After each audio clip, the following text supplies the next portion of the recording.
Hi, I'm Substitute, and this is how I make a mystical agriculture farm in AOF6 using Industrial Revolution. The way the farmer works is very simple. Give it power, some farmland in its area, plant some seeds, and it will do everything automatically. The most important thing to keep in mind when using Industrial Revolution machines such as the farmer is you have to use a screwdriver to configure their input and output sides. If the sides of the machine aren't configured correctly, even pipes from other mods won't be able to extract items from the farmer. Two more very important things before we start optimizing the farm. Number one is that I will not be covering any recipes for any of the blocks or items used in this video. This is because the quest book in All of Fabric along with JEI are all great tools to help you navigate your journey through Industrial Revolution. However, if you are struggling with any part of the guide, don't hesitate to comment down below or join my Discord server to ask me a question directly.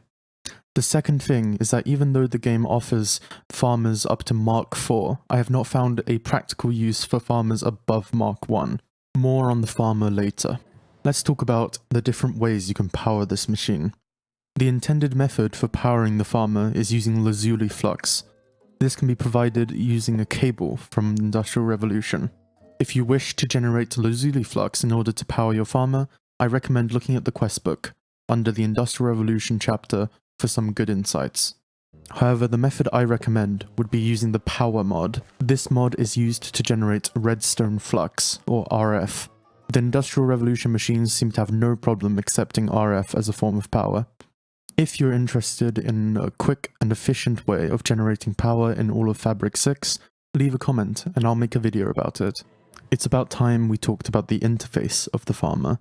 On the left you can see Lazuli Flux, its energy store, as well as the inputs, which is mainly going to be used for seeds, and its outputs. On the right hand side of the HUD, you can see spaces for upgrades. In my experience, these farmers are fast enough to handle any crops I throw at it. The range slider can be used to increase or decrease your working area, and by clicking on show range or hide range, you can visually see where your farmer will be working by looking at the box. Now I will demonstrate how to use multiple types of seeds with one farmer. This is especially useful if you have some seeds such as the elemental seeds. You won't really need a lot of the essence from these seeds in your playthrough, so you might want to divide them amongst one farmer instead of giving them their own. By the way, if you are interested in learning how to use the building wands I've shown in this video, check out my latest video, linked in the description. By putting all the different types of seeds in the planter, you allow it to replant any crops it harvests. This ensures a balanced amount of each crop in this plot. When harvesting from the plots, the farmer will automatically replenish its seeds with whatever crops it harvests. This means that you technically don't ever need more than 2 of any type of seeds in the farmer, no matter the size of the farm. Another thing to keep in mind when growing different types of crops with one farmer is to keep every farmland planted at all times. Otherwise, there would be bad mixing between the plots, like shown here. This will happen when there aren't enough seeds to replant what the farmer has just harvested. It's finally time to talk about the optimization. There are 2 main ways you can make your crops grow faster. The first is to use a large amount of growth accelerators. These are made with prosperity shards, which are not farmable through mystical agriculture.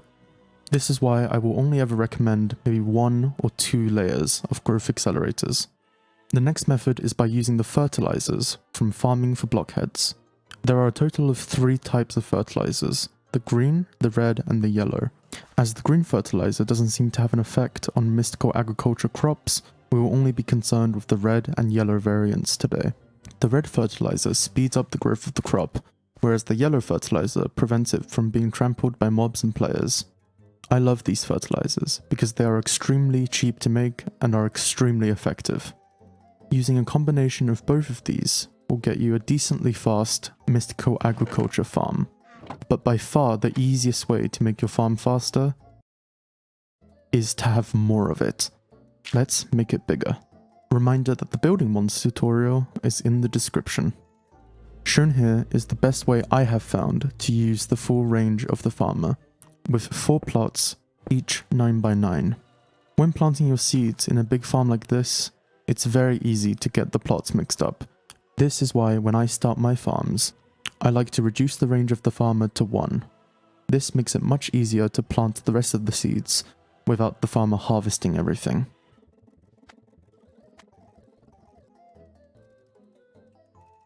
After the seeds are correctly organized, the farmer's range is turned back up to 10.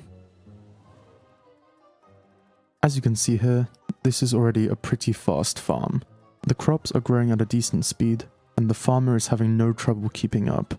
If you need a faster farm, I could only recommend putting more growth accelerators underneath the crops. But I feel like it may be more efficient to just build another farm. The last thing that I wanted to cover in this video is how to use the farmer for crops that have secondary products.